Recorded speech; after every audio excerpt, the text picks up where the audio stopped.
Le thème de ce matin est comment Anne est devenue la mère de Samuel. Je pense que beaucoup d'entre vous connaissent cette histoire par cœur et peut-être parfois on aurait aimé être à la place de Anne. Pour introduire, je lis Ésaïe 55, 8 et 9. « Car vos pensées ne sont pas mes pensées et vos voix ne sont pas mes voix, déclare l'Éternel.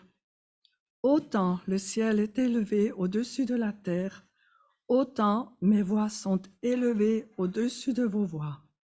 Autant mes pensées sont élevées au-dessus des vôtres. » Pascal nous a parlé la semaine dernière que Dieu a un projet pour nos vies.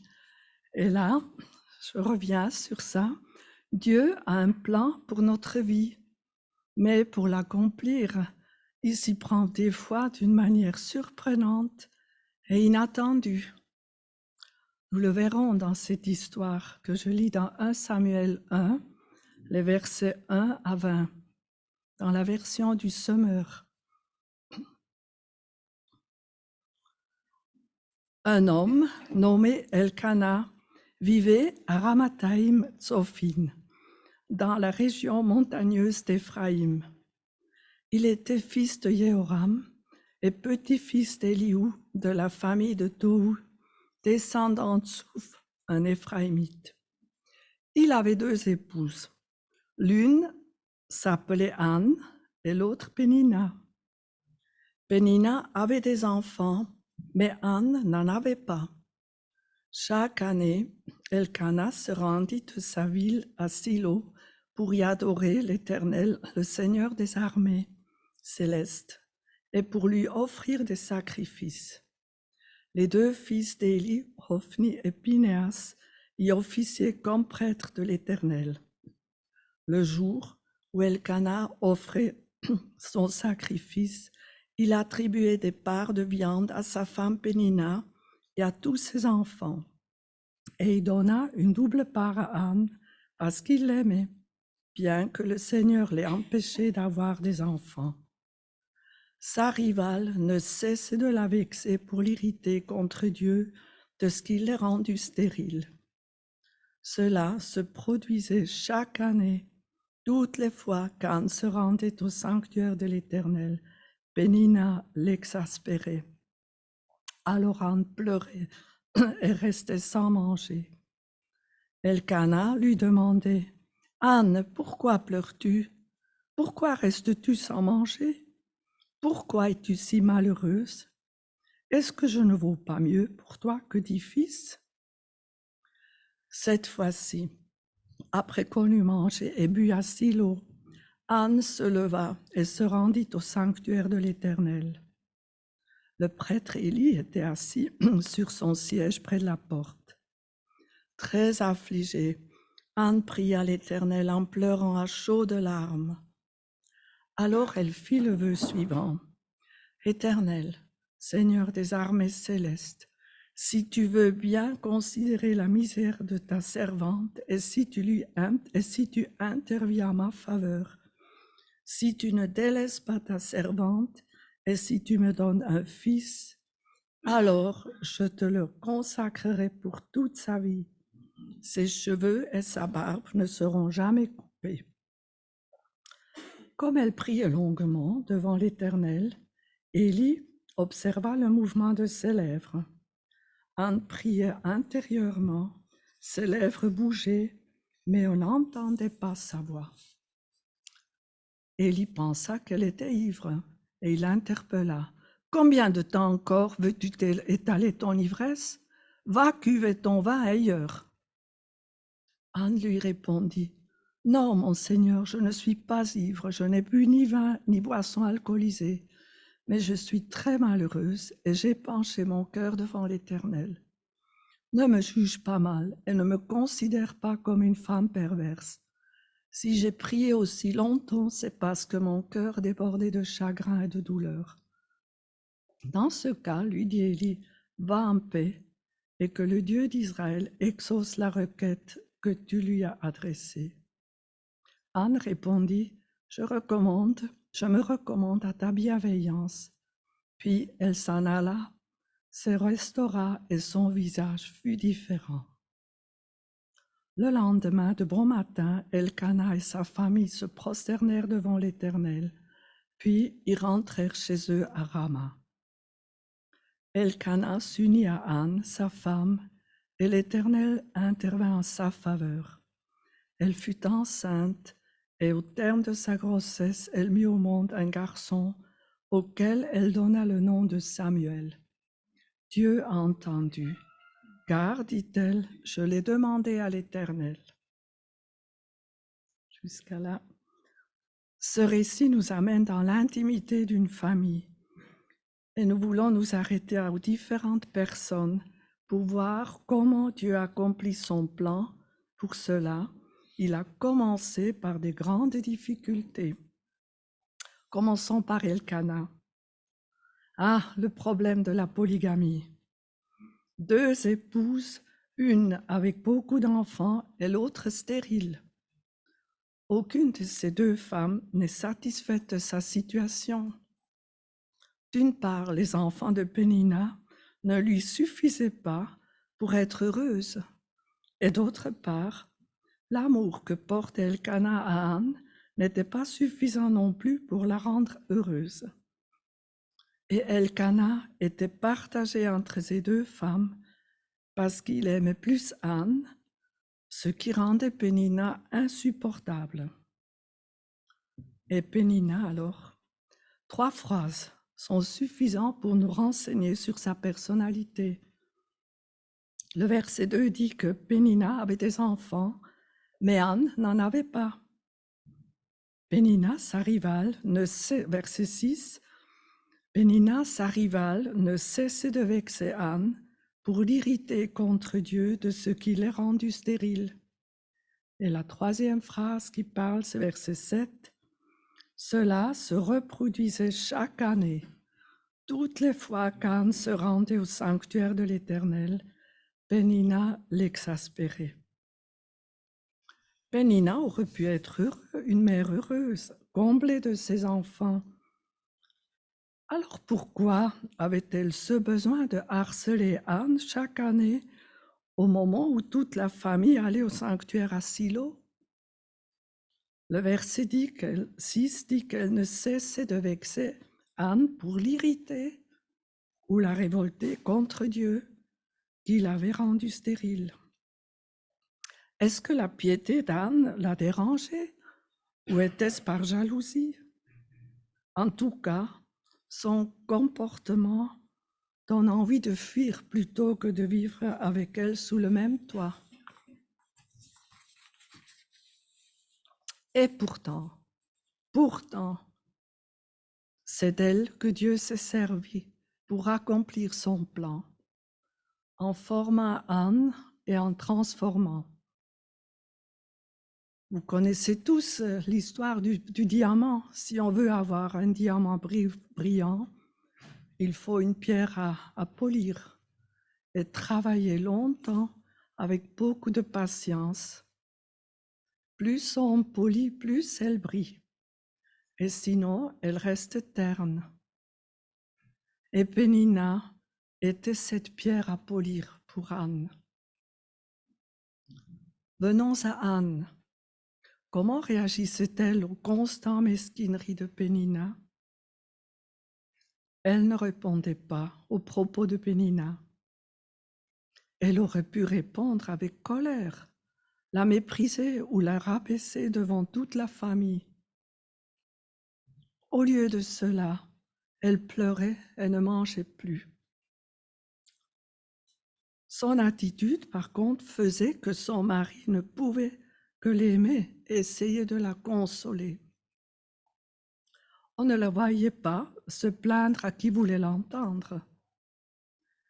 Elle avait certainement partagé son chagrin avec Elkana, mais il se serait peut-être lassé d'entendre toujours les mêmes plaintes. Anne avait un autre lieu pour épancher son cœur. Elle allait au sanctuaire, au trône de la grâce. Le verset 10 dit, très affligée, Anne pria l'Éternel en pleurant à chaudes larmes Elle a demandé un fils. C'est là, dans le sanctuaire, où elle a capitulé, déposé tout son chagrin. Elle a lâché prise en s'abandonnant entièrement à Dieu. Et maintenant, elle était prête, si Dieu exauçait sa prière, d'offrir pour toujours à l'Éternel ce qu'elle avait de plus cher, en l'occurrence ce fils tant désiré. Vous connaissez peut-être aussi des heures sombres où sous la croix, vous avez lâché prise en abandonnant tout à Dieu, votre présent et votre avenir, prêt à accepter la volonté de Dieu, pas comme je veux, mais comme tu veux. Ce sont des moments qu'on ne regrette jamais. Et voilà, quelques minutes après ce temps solennel, en sortant du sanctuaire, c'est la cerise sur le gâteau, c'est Élie, qui la croyait ivre, l'a repris sèchement. Mais au lieu d'être vexée et de répondre avec dureté, reprocher son manque de connaissance des cœurs affligés, elle lui a répondu humblement et avec respect, en expliquant qu'elle a prié si longtemps pour répandre son chagrin devant Dieu. Alors Élie l'a bénie et a demandé à Dieu d'exaucer sa prière. Et verset 18 nous dit, elle s'en alla, se restaura et son visage fut différent.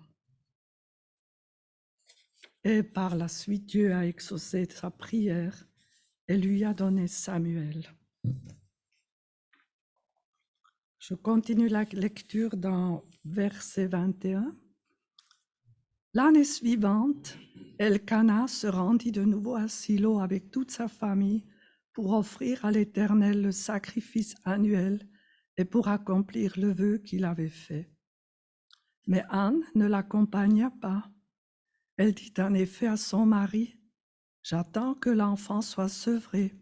Alors je l'amènerai à Silo pour le présenter à l'Éternel, et il restera là-bas pour toujours. » Son mari lui dit, « Fais comme tu le juges bon et attends de l'avoir sevré, que la promesse de l'Éternel se réalise. » Anne resta donc à la maison pour allaiter son enfant jusqu'à ce qu'il soit sevré.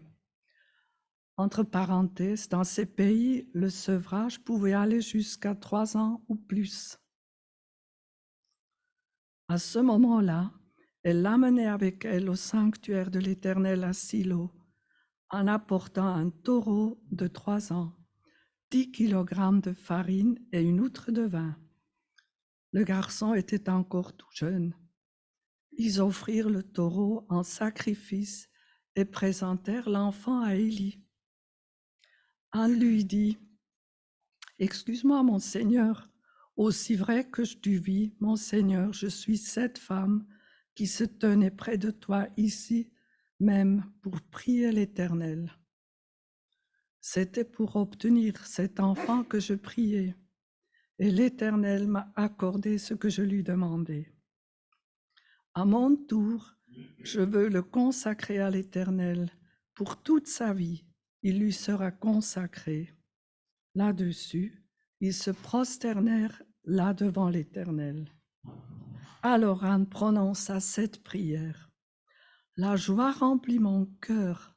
C'est grâce à l'Éternel. Oui, grâce à l'Éternel, mon front s'est relevé et j'ai de quoi répondre à ceux qui me blessaient.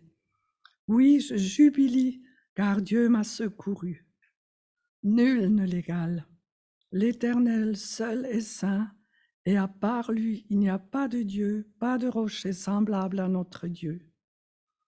Que cessent donc vos paroles hautaines et les bravades sortant de votre bouche, car l'Éternel est un Dieu qui sait tout. C'est lui qui pèse les actes des humains. Voilà briser l'arc des guerriers. Ceux qui chancellent sont armés de vigueur. Tous les répus s'embauchent pour du pain. Les affamés seront comblés de biens et la stérile met 7 enfants au monde, alors que celle qui en avait beaucoup sera flétrie. C'est l'Éternel qui fait mourir et vivre. Il fait descendre dans le séjour des morts et en fait remonter. L'Éternel seul dépouille et enrichit. Il humilie et il élève aussi. De la poussière, il arrache le pauvre et il relève l'indigent de la fange pour l'installer au milieu des puissants et lui donner une place d'honneur. À l'Éternel sont les fondements de la terre, et c'est sur eux qu'il a posé le monde. Il gardera les pas de ses fidèles, mais les méchants périront dans la nuit, car aucun homme n'est vainqueur par la force. Ceux qui contestent contre Dieu sont brisés. Du haut du ciel, il tonnera contre eux. Il jugera les conflits de la terre, il donnera la puissance à son roi, et il élèvera l'homme qui de sa part a reçu l'onction d'huile. Quelle prière! Hein? Après cela, Elkana retourna chez lui à Rama, et le jeune garçon fut au service de l'Éternel auprès des prêtres Élie. En amenant Samuel pour le laisser au service de l'Éternel, Anne aurait pu prendre congé de lui avec des pleurs.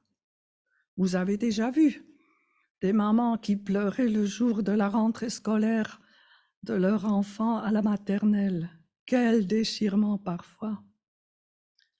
Au lieu de ça, Anne dit « La joie remplit mon cœur, c'est grâce à l'Éternel. » Je ne crois pas que Anne manquait d'amour pour son petit. Sa prière pour lui a dû être constante, remplie de l'amour maternel. Mais Anne avait confié son fils à l'Éternel, et pas seulement à Élie. L'environnement au sanctuaire était mauvais. C'était connu et Anne le savait aussi. Les fils d'Élie, qui étaient prêtres aussi, avaient une très mauvaise réputation. C'étaient des vauriens.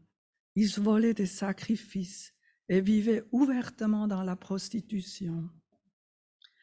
Et malgré cet entourage mauvais et les mœurs honteux des fils d'Élie, le jeune Samuel continuait à grandir. Le verset 26 dit qu'il était agréable à l'Éternel aussi bien qu'aux hommes. Et la suite de la vie de Samuel montre qu'il était un prêtre et un prophète hors du commun. Récapitulons. À travers ses souffrances, Anne a remporté 4 victoires. La première, sur Pénina. Elle a pu vaincre sa rivale en puisant sa force en Dieu pour rester silencieux et supporter les mesquineries de Pénina. Si avec l'aide de Dieu, nous pouvions rester calmes et supporter la méchanceté des autres, il y aurait plus d'un adversaire qui serait ainsi vaincu. Deuxième victoire sur Élie. Les reproches d'Élie d'être ivre ont été une flèche de plus dans le cœur d'Anne. Elle aurait pu s'attendre du prêtre un peu plus de compréhension. Au lieu des reproches, elle aurait pu lui répondre avec dureté et lui donner des leçons, comme par exemple de s'occuper de ses fils plutôt que de chercher des péchés chez les autres. Au lieu de cela, Anne répondit calmement, avec respect et humilité. « Non, mon Seigneur, je ne suis pas ivre, je n'ai pas bu ni vin ni boisson alcoolisée, mais je suis très malheureuse et j'ai penché mon cœur devant l'Éternel. Ne me juge pas mal et ne me considère pas comme une femme perverse. Si j'ai prié aussi longtemps, c'est parce que mon cœur débordait de chagrin et de douleur. » Cette réponse a désarmé Élie et il l'a laissé partir avec la bénédiction de Dieu. Celui qui persévère dans la prière puise la force auprès de Dieu pour supporter des injustices et des blessures des autres sans devenir amères. Des personnes amères ne vainquent jamais d'autres, mais des gens humbles et calmes seront victorieux. La troisième victoire, c'est par Dieu. Dans Genèse 32, verset 29, Dieu dit à Jacob, « Tu as lutté avec Dieu et avec les hommes, et tu as été vainqueur. » Dans ce sens, Anne a lutté avec Dieu et a été vainqueur. Une victoire par la prière a plus de valeur que des grandes victoires des armées. Est-ce que Samuel n'est pas le signe pour les victoires remportées par la prière? Et la quatrième victoire, c'est d'Anne sur elle-même. Après ces victoires qu'Anne a remportées, elle a remporté la plus grande sur elle-même. Si elle a pu persévérer auprès de Pénina et rester calme devant Élie, c'est l'épreuve qu'elle a vaincu sa propre nature, son orgueil, son impatience et sa colère. Cette victoire n'était possible que par une vie de prière, la soumission à Dieu en acceptant pleinement sa volonté et la force d'en haut qui animait sa vie. Et la conclusion, si Anne avait eu Samuel normalement, elle n'aurait probablement pas eu l'idée de le consacrer à Dieu comme elle l'a fait. Mais Dieu l'a formée dans le tourment de la vie par beaucoup de souffrances et d'épreuves, afin qu'elle rentre dans son plan pour le peuple d'Israël. Pour cela, il a utilisé des personnes ordinaires comme vous et moi, avec plein de défauts, voire péchés. Et Anne s'est laissée transformer par ces pierres à polir. Ainsi, elle est devenue ce joyau lumineux qui était à la base du ministère béni de Samuel, qui toute sa vie a servi l'Éternel avec fidélité et soumission. La vie d'Anne nous montre une femme qui porte le fruit de l'esprit, tandis que Pénina montre quelqu'un qui ne porte pas ce fruit. Matthieu 12, 33 dit « Car on connaît l'arbre à son fruit ». Le Saint-Esprit veut nous transformer, mais le choix nous appartient de le laisser faire. Et ça ne se fait pas un jour. Un diamant ne devient pas brillant dans une seule opération. C'est un travail d'une vie. Mais alors, attendez-vous que la semaine prochaine, il y a des pierres à polir qui vont vous rencontrer. Mais le Seigneur sait mesurer et il sait donner les moments quand et comment. Que le Seigneur nous aide à le suivre de cette manière. Amen.